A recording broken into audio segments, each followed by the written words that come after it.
Wildfire smoke isn't just a natural event anymore. It's become a veil, a shroud, a way to lock down access, disrupt air quality, and possibly hide something far more sinister. What if the smoke is the cover story, and what lies beneath is the real threat? This is From Conspiracy to Confirmed. As many of you know, we live in the Adirondacks of New York. The Adirondack Mountains are 6.3 million acres of forest, rivers, lakes, ponds, vast forests, just 2 hours from Canada. This is our home, forever wild. And this episode is why this concerns us. I would like to tell y'all something. This has been our worst gardening season ever. Let's talk about the wildfires and the secrets they may be hiding. I'm Heather, and this is Lake Files. Today's episode asks a hard question. What if the fires burning across Canada aren't just nature gone wild, but a tactic?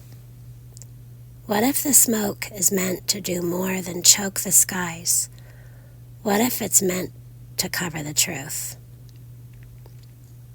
This summer, Canada once again found itself engulfed in flames. But something's different this time. In July 2025, Nova Scotia did something nearly unprecedented. They issued full travel bans into wooded areas. Not just fire warnings, not just smoke advisories, actual restrictions on accessing forests, trails, and even private wooded land.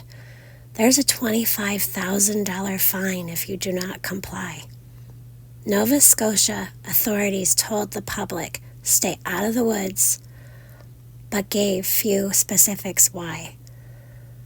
And that silence raised a lot of eyebrows. Because while wildfires are real and are dangerous, they become convenient. In military history, smoke has always had a tactical role. Obscure movement, disorient the enemy, hide what's really happening. And wildfire smoke, it covers thousands of square miles. It clogs airspace, it limits drone footage, it keeps people inside, and it's perfect for hiding operations most would never even notice, especially when the smoke spreads across international borders. Some believe these forest bans and fire zones are linked to secret activity underground. Deep underground military bases, known as DUMBs, have long been rumored to exist beneath strategic locations. Some whistleblowers say they're connected through vast tunnel systems, running from Colorado, under Canada, even into New York State. If true, what better time to expand, excavate, or move operations than during a wildfire? When airspace is locked down, land is off limits, and public attention is distracted? Could these wildfires actually be a cover for digging deeper? Then there's the impact on our food system. Home gardeners across the Northeast and Canada have reported stunted growth, poor yields, and unusual plant damage, especially during peaks of wildfire smoke events, but not previous years when there was wildfires. Air quality alerts in July discouraged outdoor activity, including gardening. And if you disrupt the local food sources, you increase reliance on centralized food distribution. Which is easier to control and far more fragile? Are these warnings for our safety, or are they training us to stay inside and grow dependent? Now let's talk about upstate New York, specifically the Adirondacks. These forests are protected under what's called the Forever Wild Clause in New York State Constitution.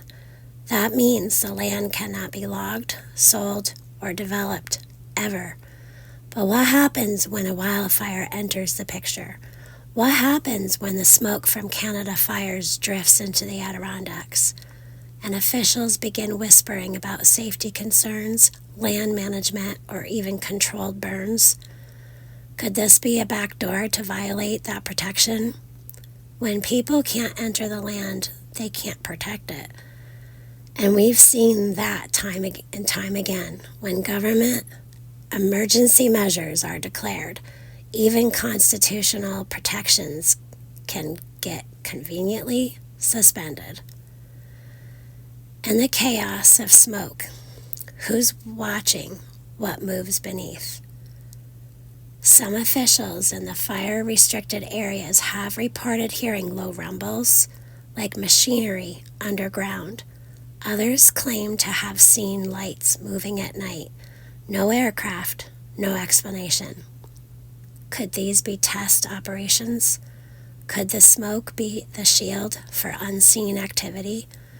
And when media coverage fades and officials say it's under control, what else is still smoldering beneath the surface?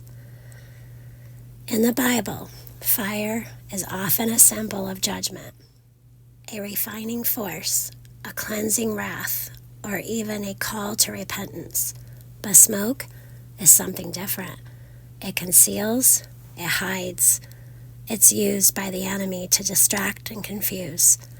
Revelation 9 speaks of smoke rising from the abyss, and out of that smoke came locusts with power like scorpions.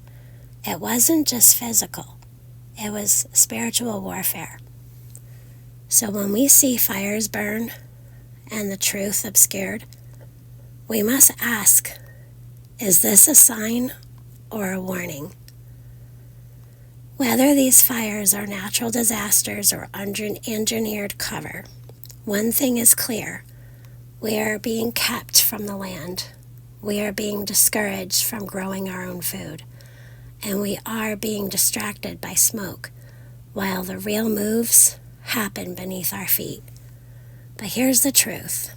The smoke may rise, but the light always breaks through. Stay awake. Stay grounded, stay prepared, because what's hidden in the haze may one day come roaring into full view. This has been From Conspiracy to Confirmed. Like, subscribe, and share this episode before it disappears in the smoke, because the truth always finds a way through the fire, and we're just getting started.